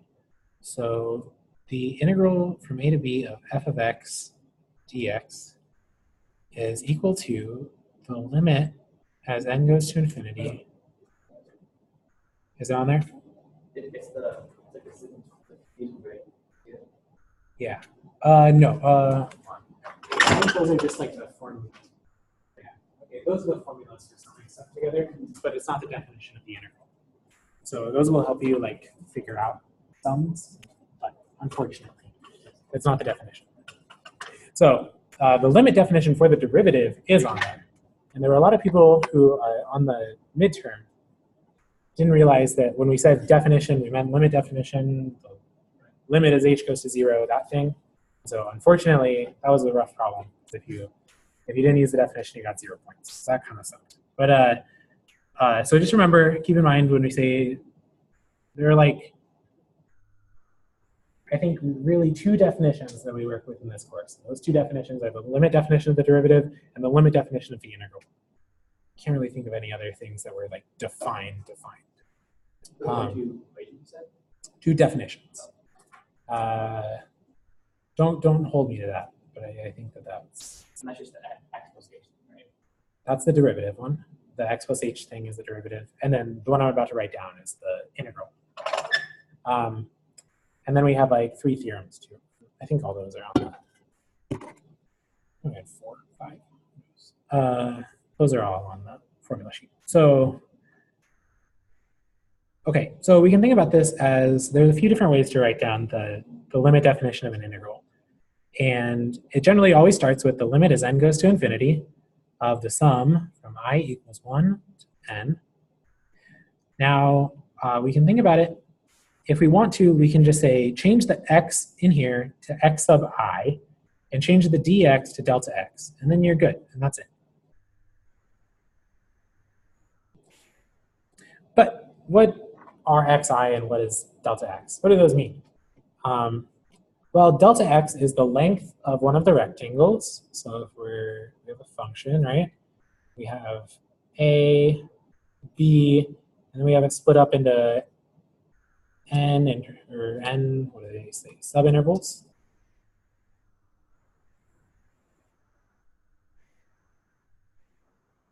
So we're looking at like rectangles like that.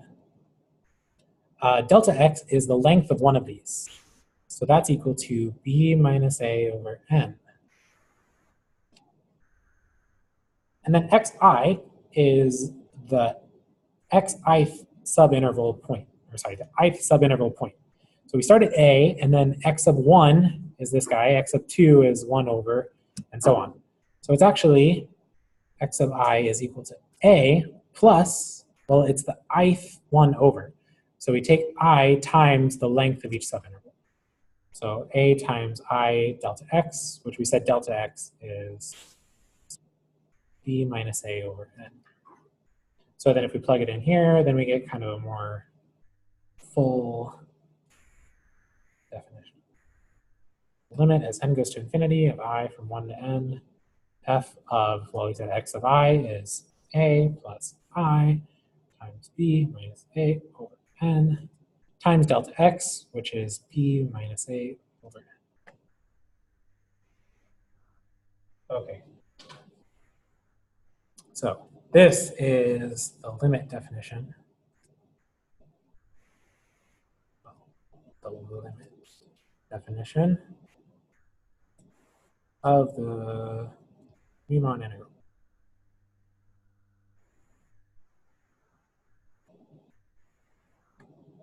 Or I guess, sorry, just the integral. And I don't believe this is on your formula sheet, so it might be something you want to remember.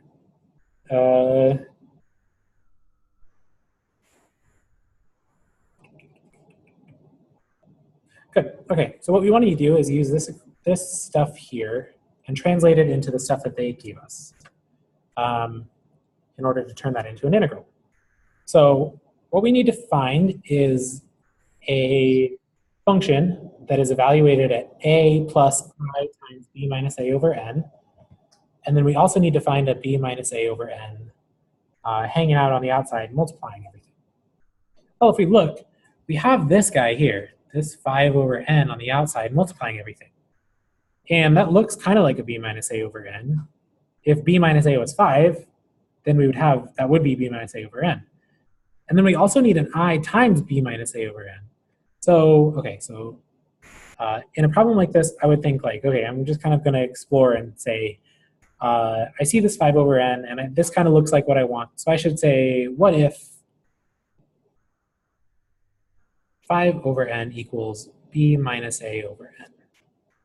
Okay, well, if that's true, then let's see if I can find this I times b minus a over n.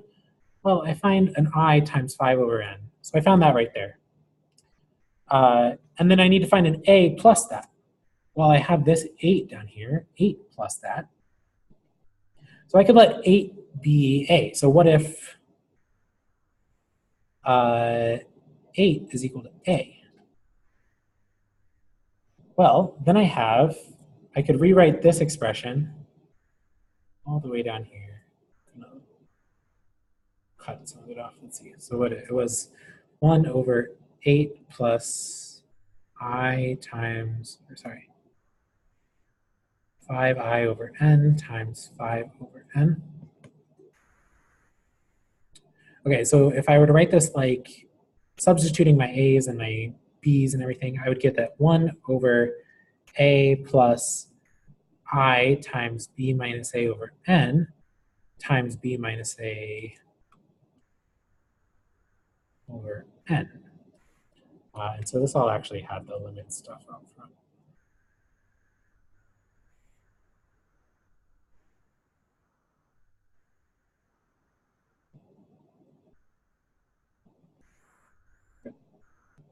Okay, and that's pretty much what I want, right? I have this b minus a over n on the outside, and then I need an f of a plus I times b minus a over n. Well, a plus I times b minus a over n is in here.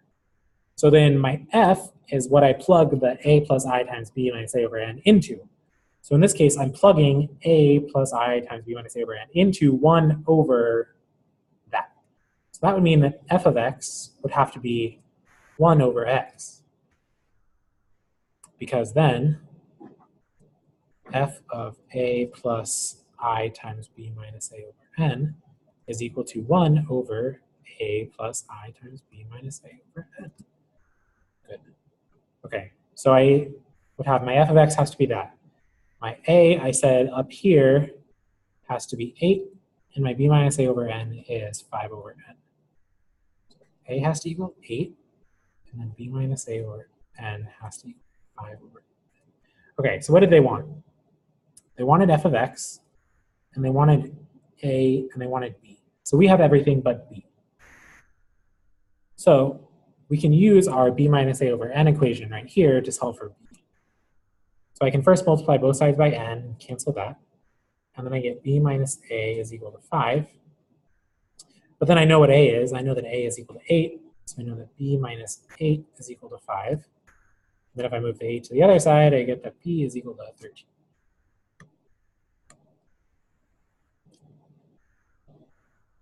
So that would mean I would have an 8 here, a 13 here, and a 1 over x here, which means that this limit right here is equal to the integral from 8 to 13 of 1 over x. Now, there's more than one way to do this. Like you might have seen on the web work, it says, you know, there are an infinite number of combinations of f's, b's, and a's for you to pick from. And that's true. I picked, I think, what is the most obvious one. And there's other ways to do it, but it kind of just complicates things. So I'd say you just kind of stick to this method. And yeah, the only other way is like you could think about, you know, instead of 1 over 8 plus 5i over n, you could think of that being like, I don't know, 1 plus 7 plus 5i over n. And then your f of x could be 1 over 1 plus x, and then a could be 7 here. And then this would be 7 plus I times b minus a over n. And then this part is actually left over from the f of x. So that's another way that it could have gone, but that's kind of counterintuitive to me. I wouldn't have thought to do it that way. What was that? Sorry? What kind of version of that you're asking exactly? That particular game, or is that kind of? Which part? This extra part, or just this whole question in general? Yeah. Okay, so so the question is, what could I ask about this on an exam? Is this like a fair game type of thing? I would say, yeah, just being able to convert between the limit definition and the integral. So like, you know, if you're given this guy, write it as an integral. Which of the integrals given maybe looks like that? Or if you're given an integral, can you write it as a limit? Stuff like that. So, Yeah, so just be vice versa. yeah. So yeah, that's possible. And even though there are an infinite number of choices, there are a finite number of multiple choice options given to you. So.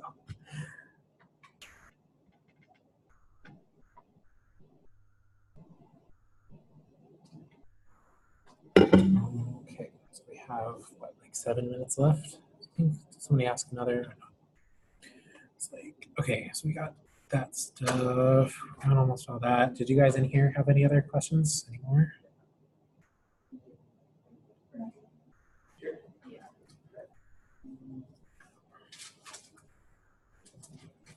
many people do we have? 7 people.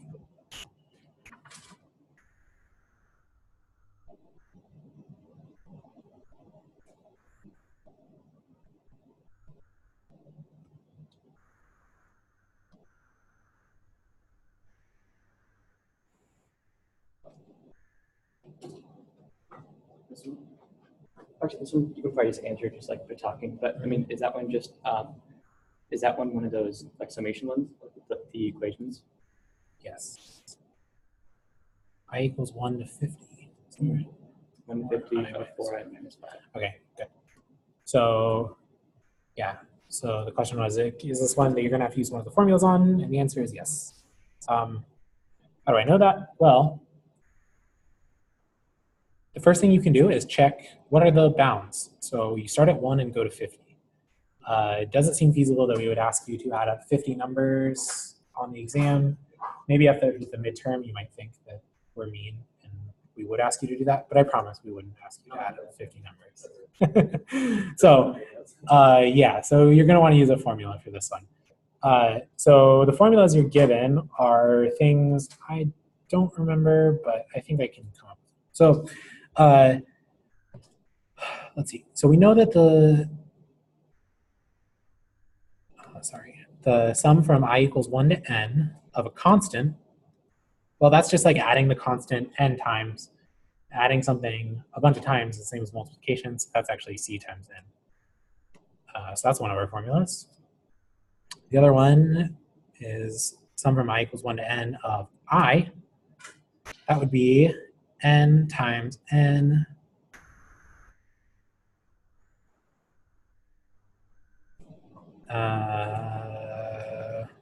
what is that? How many of those pairs do you get? You get n plus 1 over 2. And if you guys haven't seen a proof of that one, that's a really fun little, little proof. There's a fun little story about it too. But anyways, I don't know, maybe Ryan talked about that too. And then there's the one for I squared, and I don't remember that one. But we don't need it, because we don't have any I squareds. So these are all on your formula sheet, so you don't need to memorize them. But so what we should do is we can break this sum up into separate sums. And the way we do that is, remember, we can split sums across addition and subtraction, and we can pull out constants. So what we're really looking at is this is sum from I equals 1 to 50. We can pull the 4 out and just make that the sum from I equals 1 to 50 of I minus the sum from I equals 1 to 50 of 5. Well, then we have a sum from I equals 1 to some number of I, which is just like this one. And we have the sum from I equals 1 to 50 of some number, which is a constant. So that's this one.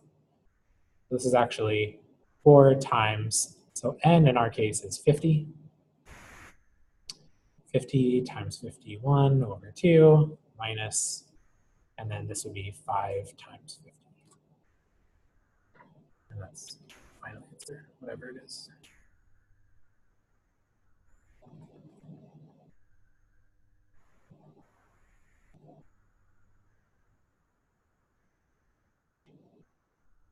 Since I have like 3 seconds, this is fun. So there's this famous mathematician called Gauss, and the legend goes that in elementary school, he was being really annoying because he was bored with the math and he couldn't, pay attention, so he was distracting everyone. And so his teacher said, okay, go off in the corner and count all the numbers from 1 to 1,000. And so he goes off into the corner, and like 2 seconds later comes back and gives the number and gets it right. And the teacher's like, oh, how'd you do that? Well, I came up with this formula, So in elementary school, Gauss comes up with this formula.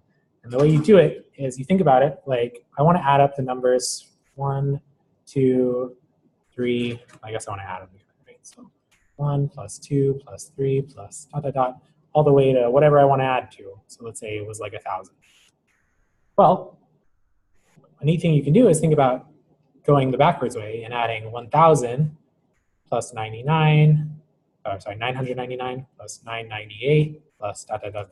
all the way down to 1, right? And if I add down across these 2 lines, I get 1,001 here. If I add 998 to 3, I get 1,001. If I add 2 to 999, I get 1,001. If I add 1 there, I get 1,001. So I get 1,001, and I get that as many times as the number I'm adding to. So I get that 1,000 times. So I get 1,000 times 1,001 is equal to this guy plus this guy, which is actually 2 times what we're looking for. So then this gives me that the sum is actually 1,000 times 1,001 over 2, which is n times n plus 1 over 2. That's where it comes from. So. There's also a fun little like stair step proof. Oh yeah. Yeah, so this is what they say Gauss did when he was in, like first grade. That's probably right. He's a smart guy. All right. So any last questions? Answer? Yeah, I can take maybe just like one more if there's any last lingering one. Oh yeah, actually. Okay. One more. Okay, so it's on linear approximation. Use linear approximation to approximate. Okay, so cosine of 4 pi over 27. Okay, so we know that we're going to have to use linear approximation on this because we can't, well, it tells us to approximate. So what we should do is we should look for a nearby value that we can plug into cosine that we can actually find the value of. So 4 pi over 27 is close to 4 pi over 28. 4 over 28 is 1/7. That doesn't work. Let's see. So,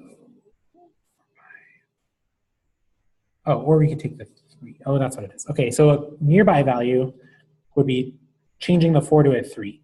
So 4 pi over 27 is close to 3 pi over 27.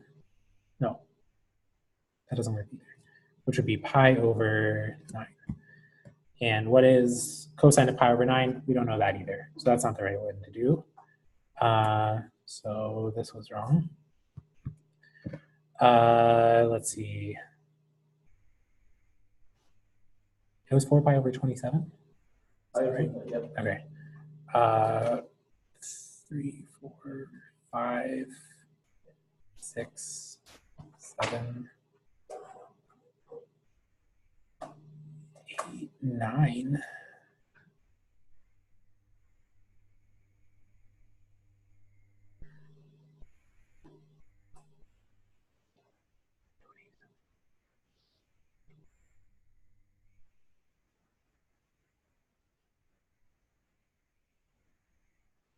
This is strange. You can't do cosine of pi over 12 either, right?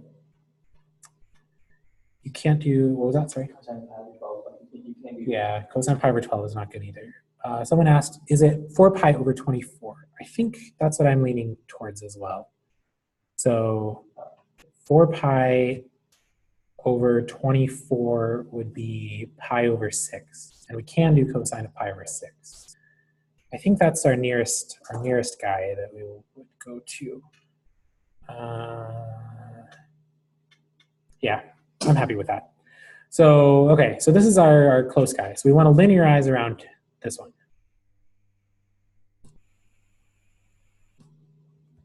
Yes, thank you for bailing me out there. I appreciate it. Linearize around pi over 6. So we know that the equation for linearization, maybe we don't know. Maybe it's on the formula sheet. I don't know about that. Could be. Let's see if it is. Otherwise, I can. Well.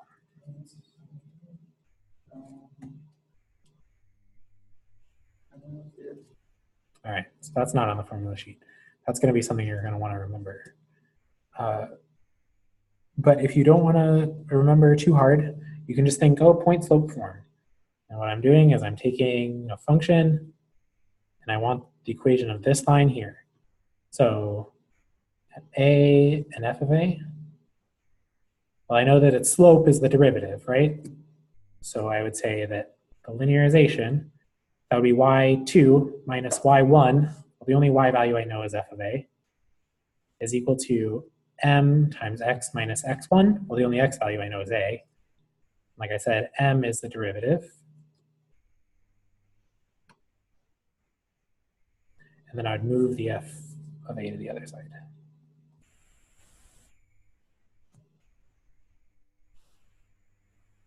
That's how you get your linearization. All right, good. So we know that a in this case is equal to pi over 6. F of x is equal to cosine of x. F prime of x, we're going to need that for this guy. Derivative of cosine is negative sine of x. So if I want f of a, that would be cosine of pi over 6. Cosine of pi over 6 should be root 3 over 2. F prime of a is f prime of pi over 6, which is negative sine of pi over 6, which is negative 1/2. All right, and then we just plug in. And we say that L of x is equal to negative 1/2 times x minus pi over 6 plus root 3 over 2. And if they tell us to approximate the original value using the linearization, we can say that f of 4 pi over 27 is approximately equal to the linearization at that point, 7, which is equal to negative 1/2. And I just plug it in, right? So 4 pi over 27 minus pi over 6 plus root 3 over 2. And that's just a simplification you need to do to match it up with the answer.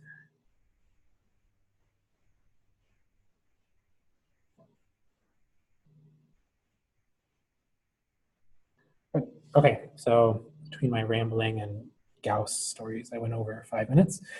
But hopefully you guys got something out of this. Yeah, I appreciate you tuning in for this long, and I appreciate you coming or listening to the review sessions and working hard in the course. You guys have done a good job. You're at the very end. You can get through it. Like 2 days left. And yeah, so good luck on the final. And if you have any other questions, feel free to email, post on Piazza. I know that we'll be listening. I'm willing to help. So yeah, have a good rest of your couple of days. Good luck. See you on Wednesday if you're going to be around then.